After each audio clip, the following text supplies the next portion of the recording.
You might find it hard to stomach the fact that, long before the headlines and the funeral tributes, Chaka Khan had already tried to defy every grudge and every bitter comparison to reach out and save Whitney Houston. She stepped over ego, over rivalry, over pride. And yet, every time she came close, someone or something pushed her away. So what, or what kind of force, kept her at a distance? And what terrible secret is buried behind the way Whitney's life ended? Tonight, we reopen a file that has sat in the dark for decades and trace a horrific truth that has been whispered about but never fully faced. The strange bond between Whitney Houston and Chaka Khan didn't begin like a friendship. It began like an omen. From the very first moment their paths crossed, it was as if an invisible thread quietly tied them to the same fate, one steeped in glory, but also in ruin. The story starts in the biting winter of 1980 in New York City. Outside, the avenue glowed with neon signs and traffic lights, but nothing could compete with the magnetic pull of Carnegie Hall, where a different kind of brightness awaited inside. That night, the auditorium was overflowing, the seats filled with people leaning forward, waiting for one name: Chaka Khan. Behind the curtain, half hidden by thick velvet folds, a 17-year-old girl stood quietly, almost blending into the shadows. Whitney Houston was there only as a background singer for her mother. No one glanced at her twice. No one imagined that this slim teenager, clutching her nerves in silence, would one day stand as the most formidable rival to the very star everyone was there to adore. Then, Chaka appeared, and the room detonated. Her hair was a wild, voluminous halo of curls, her metallic dress caught every ray of light, and her voice sliced through the air like fire. When Sweet Thing began, the audience rose, dancing, shouting, losing themselves as the spotlight clung to one woman and one woman only. It was an image of power and pleasure, a blinding electric beam that swallowed everything else on stage. Whitney didn't move. She stood frozen, her eyes wide, absorbing every breath, every note.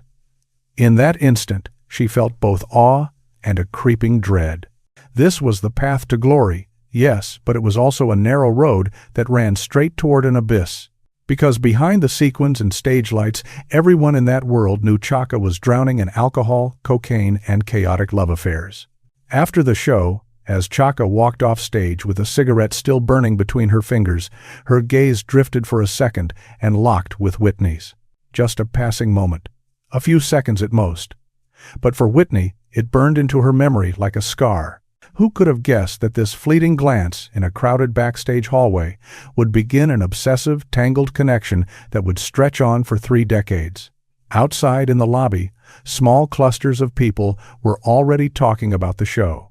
They mentioned the young girl with that crystal-clear voice who had backed up her mother. Some shrugged and said, "She's good, but she's no Chaka." Tancer. Others lowered their voices and said, "Give it time. In a few years, she'll replace this entire generation." Those casual comparisons were the first sparks. For Whitney, they became a quiet fuel. For Chaka, they were the first warning flares on the horizon. And that warning didn't have to wait long for an answer. Just 2 years later, that invisible thread pulled them together again, this time not on a grand stage, but inside a smoky studio. On the 14th of June, 1982, at Electric Lady Studios in Greenwich Village, Whitney slipped into the room as just another name on a list of backup singers for a modest project. The air was heavy with cigarette smoke and the sting of cheap whiskey. Guitar riffs and drum fills cut through the haze as musicians tuned up and joked. Whitney sat off to the side, quietly watching, not yet the center of anything. Then the studio door opened, and Chaka Khan walked in. Her eyes were lined with exhaustion from too many late nights, but her presence was still a storm that bent the room toward her. Among veteran artists and well-worn session musicians, her arrival shifted the atmosphere instantly. Conversations stopped, heads turned. And then, at a routine moment, a simple test vocal from the young girl in the corner. The noise drained from the room. Whitney opened her mouth to sing, and her fresh, bright voice flowed out with a confidence that didn't match her age. That was the first time Chaka truly heard Whitney Houston, not from a distance on a shared bill, but up close, with nowhere for the sound to hide. After the session, the musicians buzzed among themselves in low, excited tones. On one side, they said, was the established, raw, gritty diva whose voice carried years of pain and rebellion. On the other, a new, untouched tone, smooth but powerful, with the potential to swallow the older generation whole. From that moment, the connecting thread between them stopped being just coincidence. It began to look like destiny. Just 2 months later, on the 22nd of August 1982, the industry caught its first clear glimpse of the two women side by side. At an after-recording party in Manhattan, under dim lights and over loud music, Chaka and Whitney stepped into the same frame. The contrast was impossible to ignore. On one side, a seasoned star already known for drugs, scandalous relationships, and headlines that read like warnings. On the other, a 9-year-old girl whose eyes still held a softness, still used to standing behind her mother, not in front of the crowd. Yet it was precisely that contrast that glued them together in the minds of those watching. According to a Billboard piece from the 10th of September 1982, insiders had begun whispering about Whitney Houston, a young singer from New Jersey who had caught the attention of veteran Chaka Khan. That note, buried in the pages of a trade magazine, quietly announced a shift that would soon become impossible to deny. In December 1982, during another long night at Electric Lady, a scene unfolded that felt almost prophetic. Whitney sat in her usual corner, notebook in hand, carefully jotting down details. Chaka arrived hours late, hair disheveled, her steps just a little unsteady. When the producers finally convinced them to try a harmony part together, the difference between them became almost unsettling. Whitney's voice rang out, clear and sharp, soaring on pitch without effort. Chaka's tone was hoarse, rough-edged, soaked with experience and bad habits. But when those two voices met, something chilling happened. They blended into a sound that stunned the room, a strange, beautiful collision of two eras. It was like hearing two generations argue and agree at the same time. From those cramped, smoky studios, rumors filtered out into the wider world. People began to speak of a peculiar bond. Chaka as the elder sister, Whitney as the heir. One star at her peak, another just beginning to blaze into view. Guess what was waiting around the corner?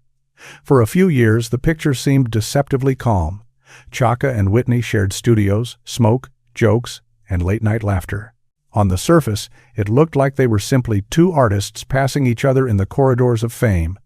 But a quiet shift was already underway. On the 14th of February 1985, Whitney Houston released her self-titled debut album. At first, it sounded like a risky experiment. Could this young voice from New Jersey really carve out a place in a world already packed with soul and pop titans? But month after month, her tender ballads slipped into every radio rotation, every bar jukebox, every record store display. By October 1985, Saving All My Love for You had climbed all the way to #1 on the Billboard charts. The message was unmistakable. This wasn't just a promising newcomer. This was a phenomenon. For the first time, the industry understood that the ground beneath their feet was moving. Whitney's image, white dress, gentle smile, angelic tone was everywhere at once. Rolling Stone hailed her as the new voice of America. The photos were soft, polished, immaculate, carefully curated to feel both pure and profitable. The machine had found its perfect face. Ebony described her as a fledgling bird, finally breaking free of her mother's shadow. Who could have imagined that in the span of a single year, Whitney Houston would become the youngest diva to stand shoulder to shoulder with the veterans who had dominated the stage for decades? Chaka Khan, meanwhile, continued to score her own victories. Her 1984 album I Feel For You kept her name in the conversation, and the title track even earned her a Grammy for Best R&B Vocal Performance. But the impact of Chaka's success, though real, didn't shake the earth the way Whitney's rise did. It was in that quiet imbalance that a new kind of unease began to sprout.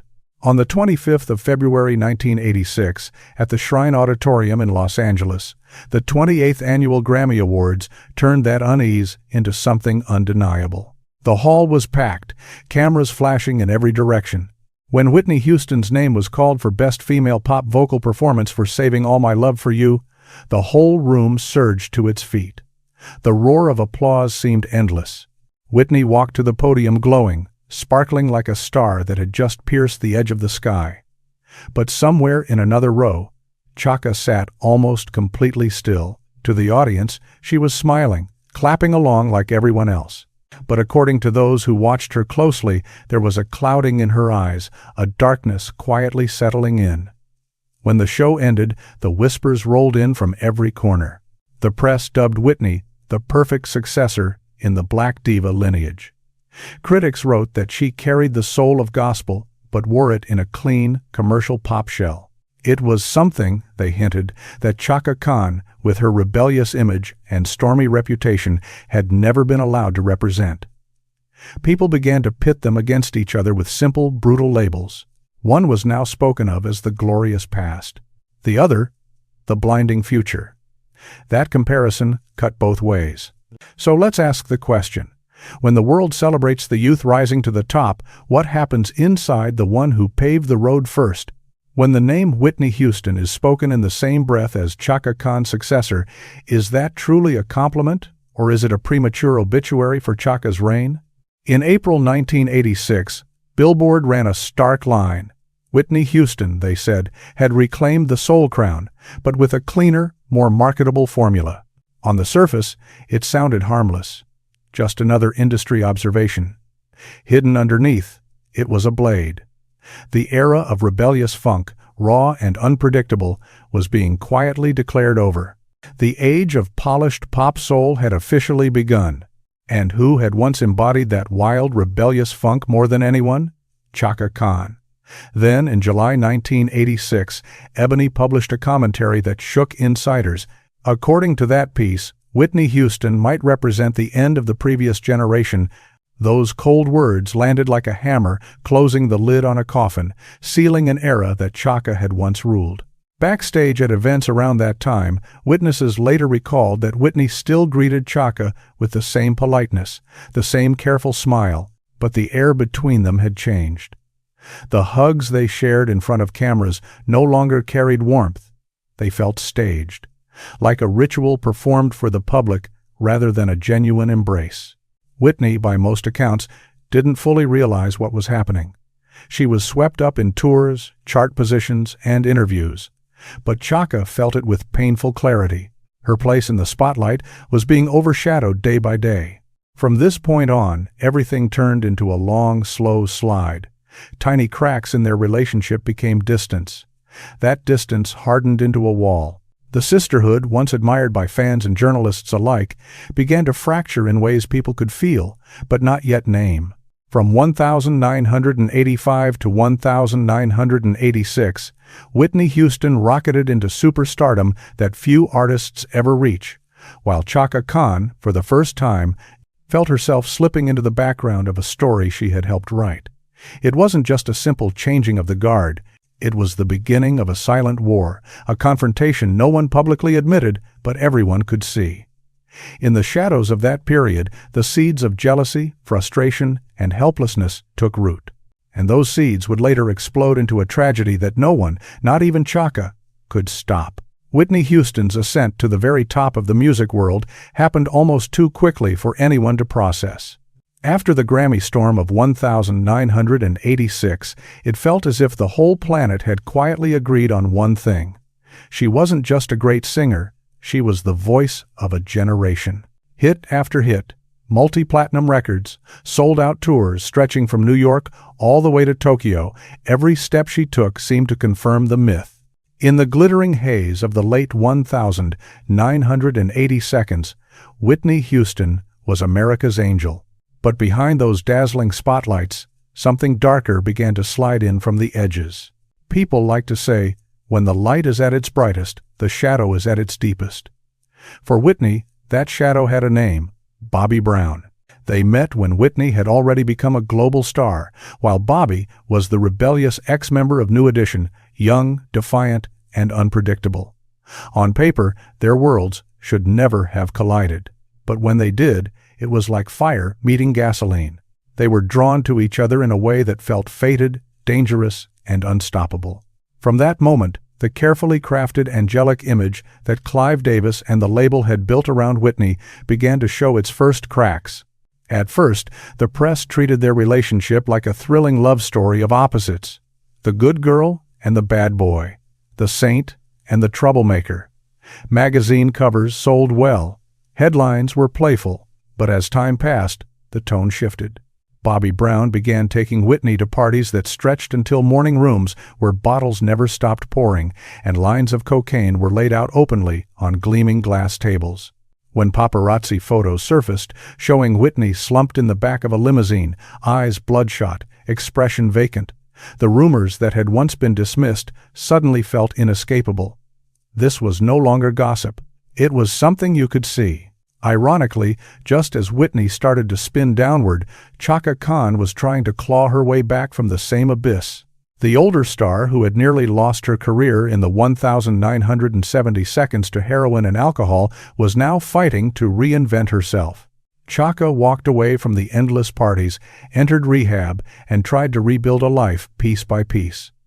While Whitney was slipping deeper into the night, Chaka was dragging herself back into the daylight. That cruel contrast made their story even more bitter. One woman was descending into the hole Chaka knew all too well. The other was trying to climb out of it with bleeding hands. Then came a summer night in 1,989 inches, Chicago, when the tragedy stopped being just an idea and became a scene you could picture. It was a lavish party by the river, the kind of event where money seemed to hang in the air. Neon lights reflected off the water. The room was thick with cigarette smoke, and disco music shook the walls. Whitney Houston appeared in her usual armor, a glittering dress, a radiant smile, a star's posture. But her eyes told a different story, tired, unfocused, dim. Her voice was a little too loud, her words just a bit slurred. On a nearby table, half-empty liquor bottles were scattered among lines of white powder. The guests were laughing, shouting, dancing like there was no tomorrow. In one corner, though, Whitney's body language betrayed her. She trembled, laughed harder than the joke required, and then, without warning, slumped forward like a puppet whose strings had been cut. At that exact moment, Chaka Khan walked in. She had been invited to meet some producers, to talk work, not to walk into a distorted replay of her own past. But what she saw was chilling. A young diva on the verge of self-destruction, bathed in the same blurry party lights that had nearly destroyed Chaka a decade earlier. Without hesitating, Chaka rushed to Whitney's side, grabbed her, and pulled her out into the hallway. Out there, the sound changed. No more pounding bass, no more screaming guests, just ragged, uneven breathing. Sweat beaded on Whitney's forehead. The smell of drugs mixed with expensive perfume and alcohol clung to the air. In that hallway, Chaka was no longer a jealous rival or a wounded elder. She was a survivor, a woman who had already died once inside addiction and somehow clawed her way back. Now, she saw her younger self staring back at her through Whitney's glassy eyes. But fate did not allow that rescue to last. Within moments, Whitney's friends spilled into the hallway, their voices light, their movements careless. They pulled her from Chaka's arms, laughing off the incident as just another wild night, and dragged her back into the neon-soaked room. The music swallowed her again. Chaka stood alone in the dark corridor, frozen. The red light from the party doorway cast a harsh glow across her face, catching the sweat and the anger and the fear. In that instant, she knew she had just touched a fracture in Whitney's life, a crack that might never be sealed again. That night in Chicago would later be remembered like a prophecy. After that moment, Whitney's downward slide barely paused. The press started catching more and more of the damage.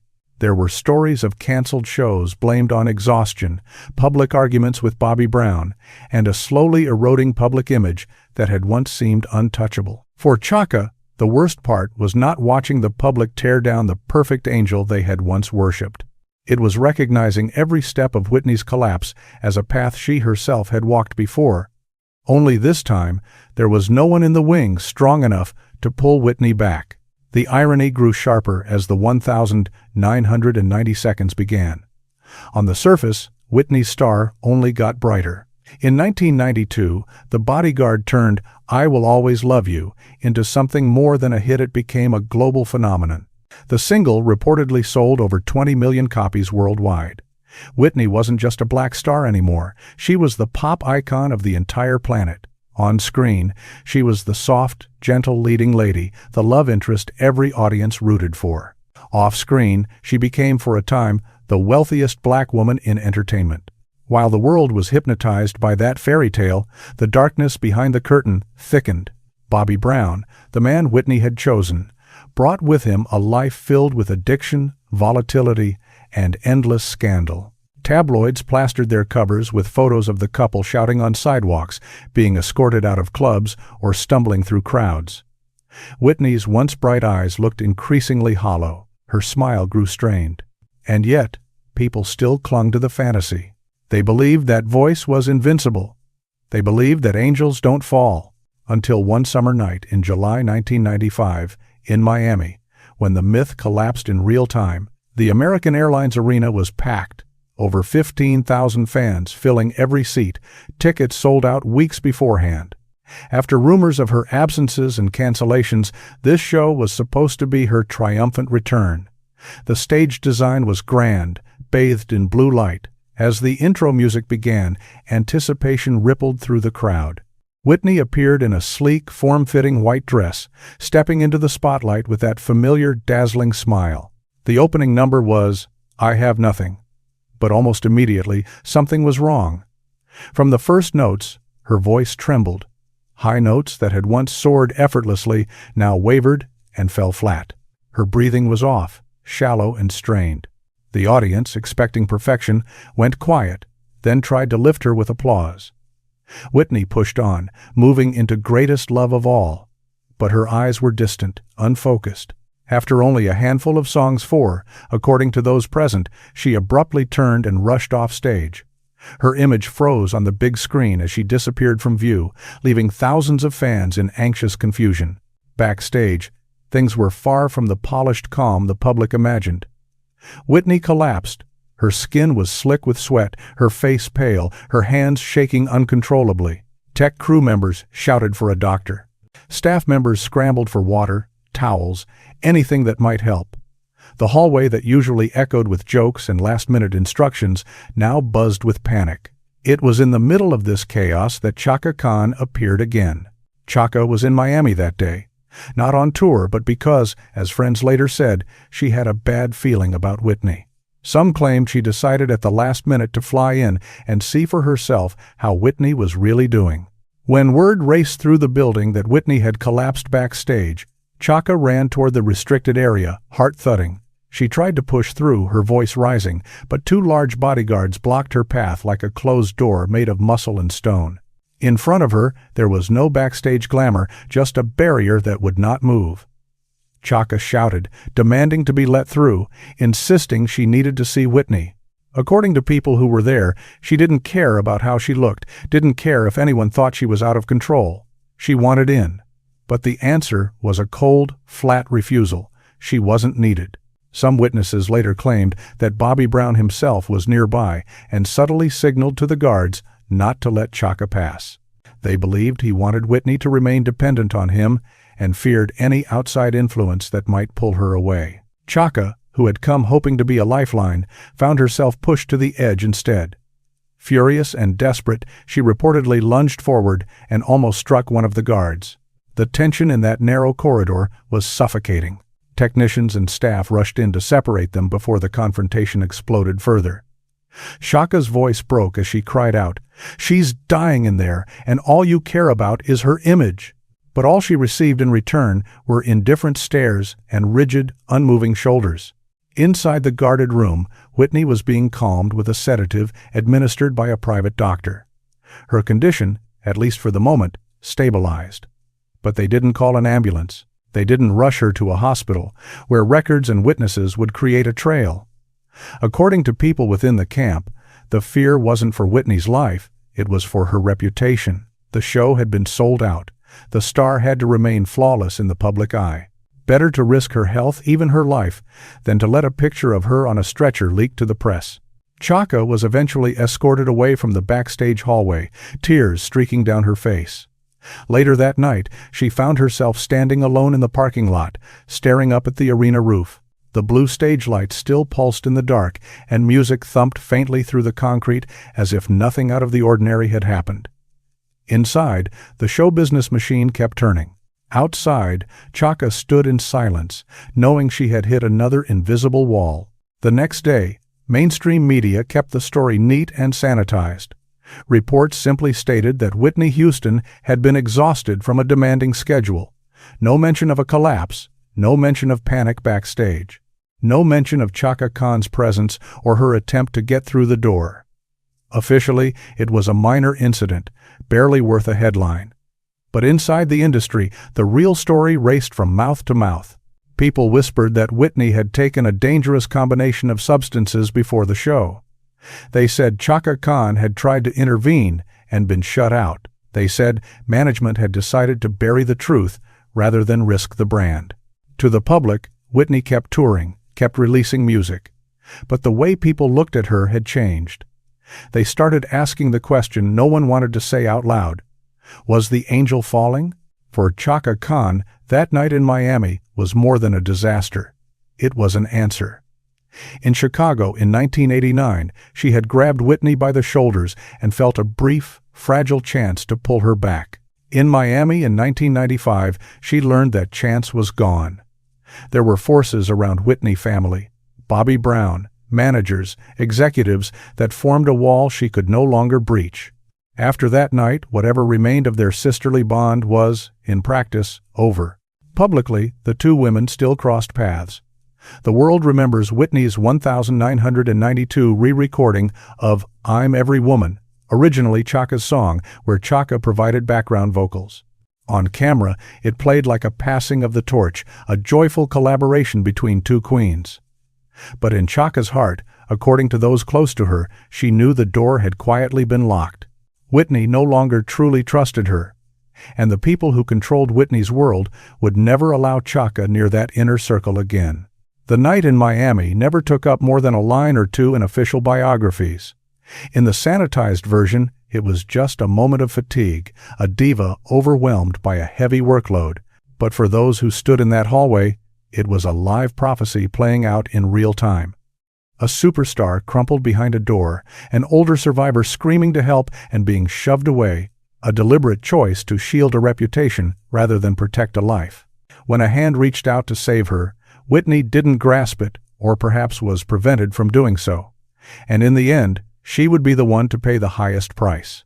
As the new millennium dawned, Whitney Houston no longer resembled the angel in the white dress who had ruled the 1,980 seconds. The glow was still there on stage, at least from a distance. But up close, the mask had begun to slip. What happened in Miami in 1995 hadn't been an isolated moment, it was a warning. And from the year 2000 onward, the tragedy stopped hiding in the shadows. It erupted into plain sight, brutal and undeniable for the entire world to watch. On the 7th of December 2000, airport authorities in Hawaii detained Whitney Houston when marijuana was discovered in her luggage. The news traveled across the globe in hours. It wasn't a whisper behind closed doors.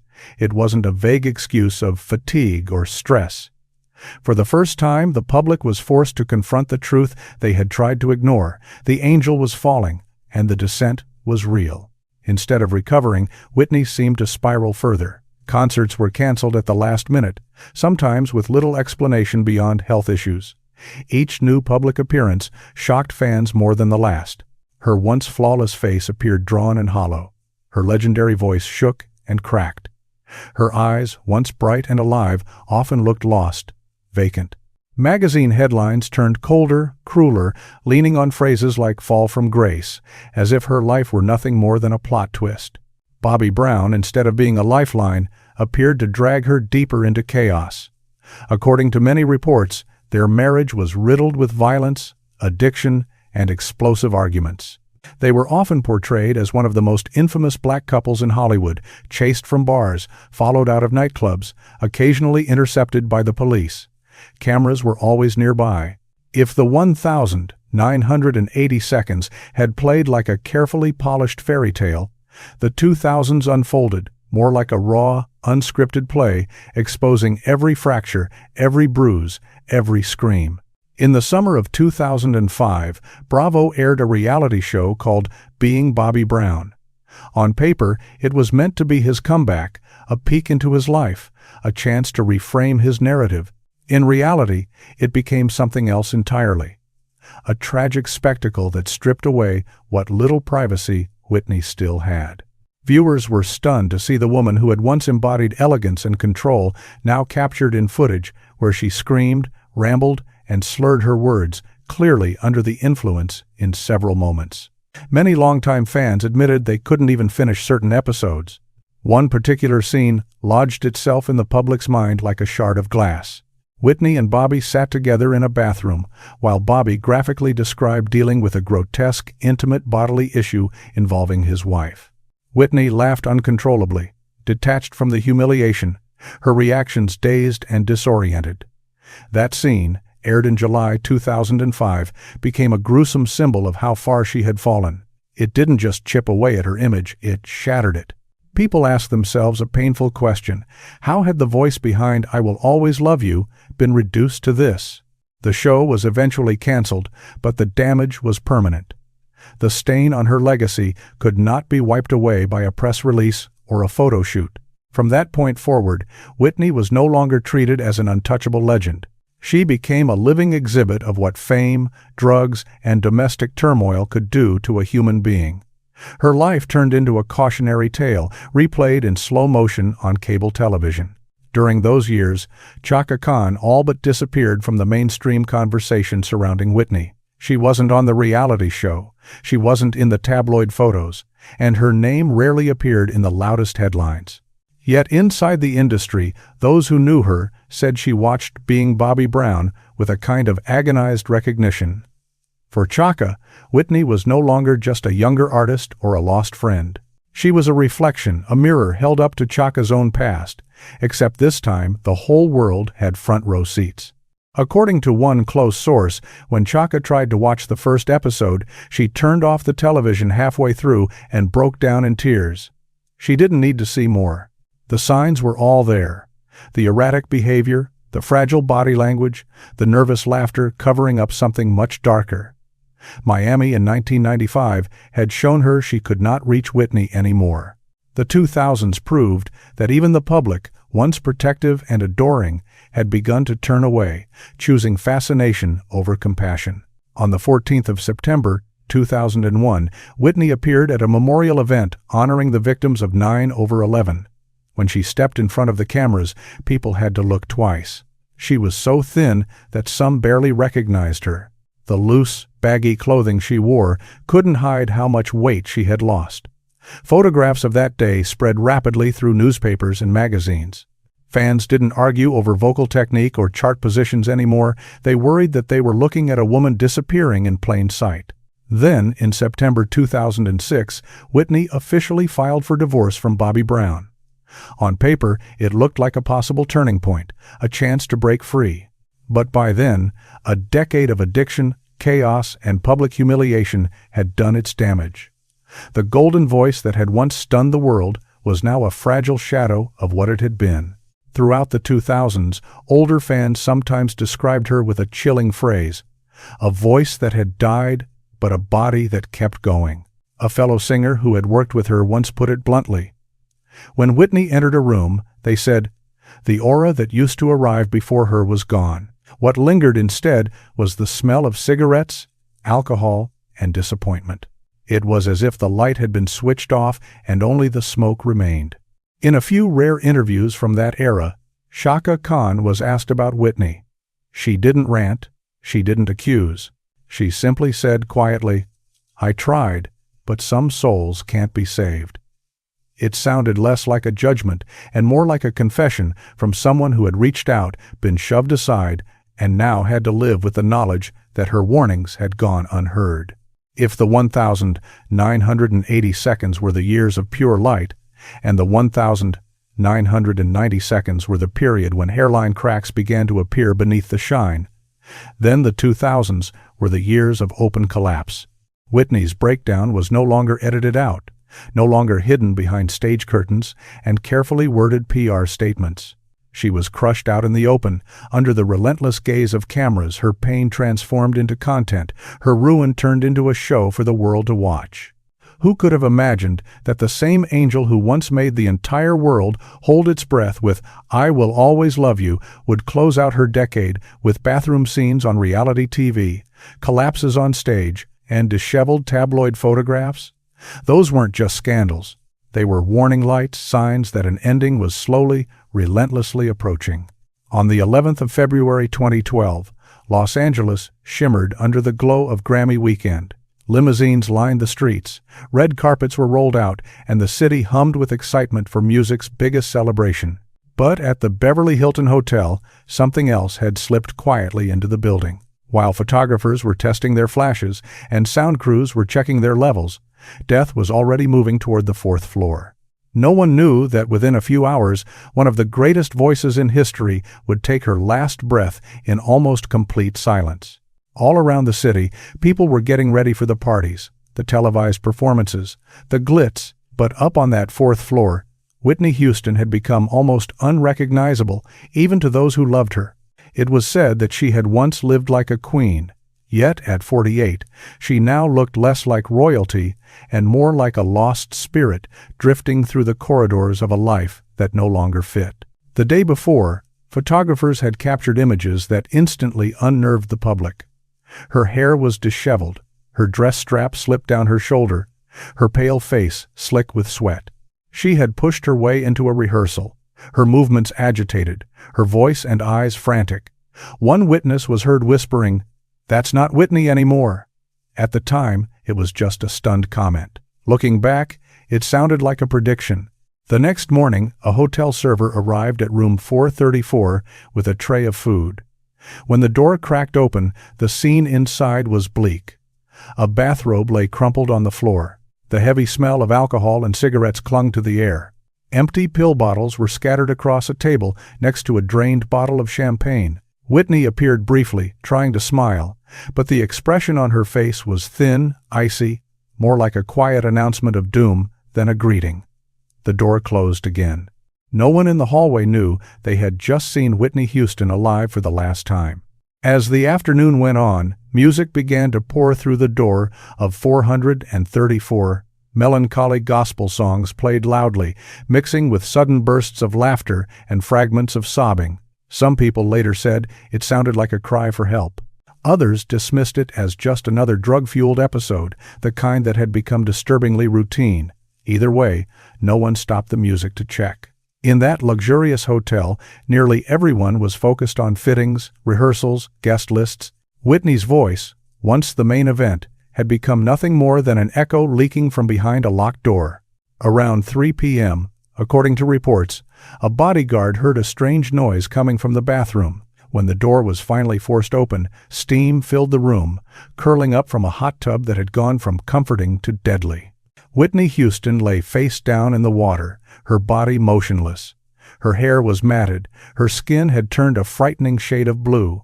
On the floor, pill bottles and liquor containers were scattered like the pieces of a crime scene no jury would ever see.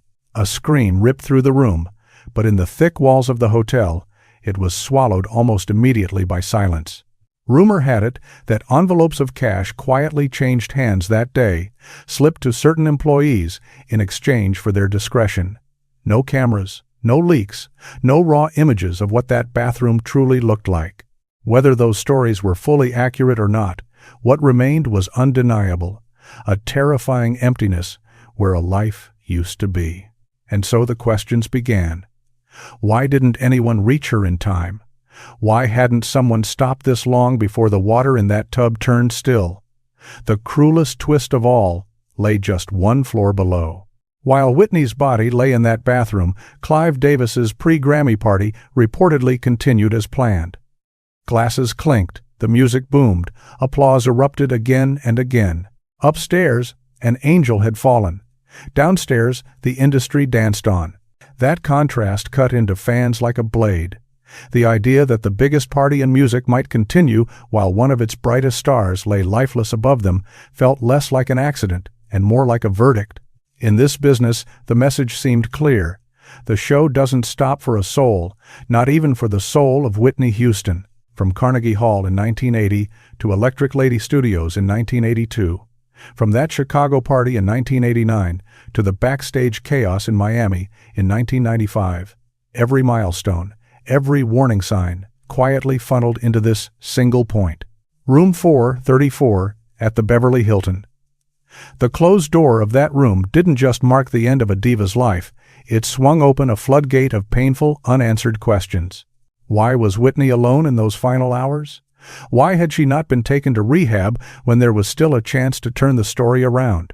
Why did the celebration downstairs continue, almost untouched, as if her death were nothing more than an inconvenient scheduling glitch on Grammy weekend? When Chaka Khan heard the news, she reportedly broke down. She knew instantly that the battle she had been silently fighting for years was over and she had lost. In Chicago, she had grabbed Whitney's trembling body and tried to pull her out of the party's grip, only to have friends drag Whitney back inside. In Miami, she had screamed in a hallway, trying to push past security, only to be shoved away. At the Beverly Hilton, there wasn't even an opportunity for a final attempt. This time, the door closed before she ever got close. History repeated itself, but now the ending was permanent. There would be no second chance, no comeback arc. The coroner's report would later present the facts in stripped-down language. Drowning, with cocaine and sedatives present in her system. But for many who had watched her decline, that sentence felt like the thinnest possible version of the truth. Technically accurate, but emotionally incomplete. Because Whitney Houston, they believed, did not die only from addiction. She died from neglect, from being overlooked and overworked, from the shadowy hands that had squeezed every last drop of profit from her voice, and then, when her body finally gave out, quietly stepped back into the dark. And the most shocking part came not from the bathroom at the Beverly Hilton, but from what happened in the days immediately after. Just hours after her body was taken out of room 434, something eerie unfolded on the outside. The music charts lit up again. Whitney Houston's albums surged back into heavy rotation. Singles, box sets, DVDs, everything with her name on it suddenly became inescapable. In the week that followed, her sales reportedly climbed to heights that even she had never reached while she was alive. Her voice was everywhere, but she was gone. Who could have predicted that her death would trigger such a massive commercial wave? Record labels rushed to reissue old albums and package definitive collections. Television networks prepared special segments and retrospective marathons. Movie channels replayed The Bodyguard over and over, turning the film into a kind of memorial and marketing tool at the same time. While fans mourned, sobbing in front of their screens and blasting her songs in their cars and living rooms, millions of dollars quietly flowed upward into the bank accounts of executives and companies that had long profited from her name. Posters, T-shirts, commemorative CDs. Whitney's image was suddenly everywhere again, pressed onto glossy paper and stamped onto merchandise. Her death didn't just end her story. It turned her into a brand, polished and repackaged for a new era of consumption. Her family was pulled almost immediately into a whirlwind of legal and financial maneuvering. Questions arose with brutal speed. Who would control Whitney's estate? Who would manage her catalog and image rights? Who had the authority to approve documentaries, biopics, and posthumous releases? Behind public statements of grief, there were contracts being drafted, negotiations being held, signatures being exchanged. Different relatives made different comments to the press, sometimes contradicting one another. The media captured fragments of a bigger picture, confusion, conflict, and a scramble over what she had left behind. There were tears, yes. Houston family members cried at the funeral, visibly shattered in front of cameras.